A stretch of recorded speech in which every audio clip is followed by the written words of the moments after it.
এই ভয়ঙ্কর সমাজ সভ্যতাকে নষ্ট করার অপরাধ দিন দিন বেড়ে চলছে। ভাইয়েরা আমার, এবার আসি, শুরুতেই বলেছিলাম এই মাদক সাধারণ কোনো বিষয় না, বরং এটাকে আল্লাহ রাব্বুল আলামিন নাপাক বলেছেন, অপবিত্র বলেছেন। কেমন অপবিত্র? কেমন অপবিত্র?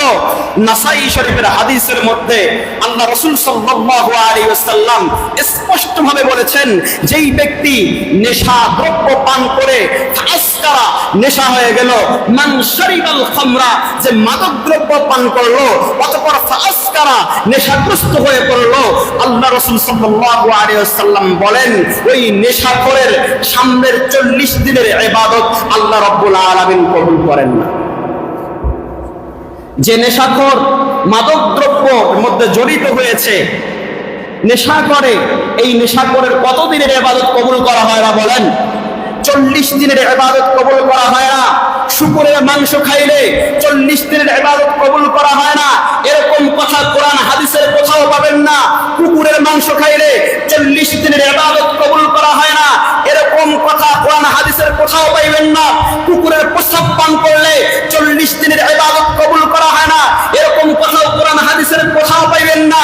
শুকরের প্রস্রাব পান করলে 40 দিনের ইবাদত কবুল করা হয় না, এরকম কথাও কোরআন হাদিসের কোথাও পাবেন না। বলা হয়েছে দুনিয়ার যত নাপাকি আছে সব নাপাকিও যদি আপনি পান করেন, তারপরেও বলা হয় নাই কোরআন হাদিসের কোথাও যে ওই ব্যক্তির 40 দিনের ইবাদত কবুল হয় না।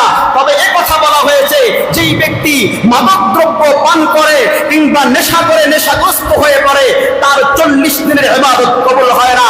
এজন্য যারা নেশাখোর আছো, মাদক দ্রব্যের সাথে যারা জড়িত আছো, মাদক কারবারির সাথে যারা জড়িত আছে, তাদেরকে আমি বলতে চাই, আরে ভাই, তুই মাদক সেবন না করে, মদ পান না করে, কুকুরের প্রসাদ পান কর, শুকুরের প্রসাদ পান কর, তারপরও তোর জন্য এটা আমি উত্তম মনে করি।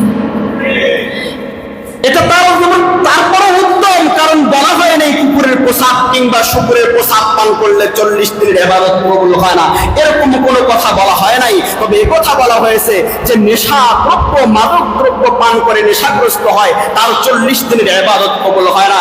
শুধু তাই নয়, যে মাদক সেবন করে সেই একমাত্র অপরাধী এমনটা নয়, বরং আল্লাহর নবী সাল্লাল্লাহু আলাইহি ওয়াসাল্লাম, মুহাম্মদুর রাসূলুল্লাহ সাল্লাল্লাহু আলাইহি ওয়াসাল্লাম স্পষ্টভাবে ঘোষণা দিয়েছেন, আল্লাহ রাব্বুল আলামিনের গজব, আযাব, শাস্তি শুধু মাত্র মাদক সেবীদের জন্য না, বরং যে মাদক বিক্রেতা তার জন্য, এবং যাদের পক্ষে মাদক বিক্রি করা হয়, যাদের আশ্রয়ে থেকে, যাদের ক্ষমতা বলে থেকে মাদক বিক্রি করা হয়, মাদক কারবারি আঞ্জাম দেওয়া হয়, তারাও এই অপরাধের সাথে জড়িত থাকে।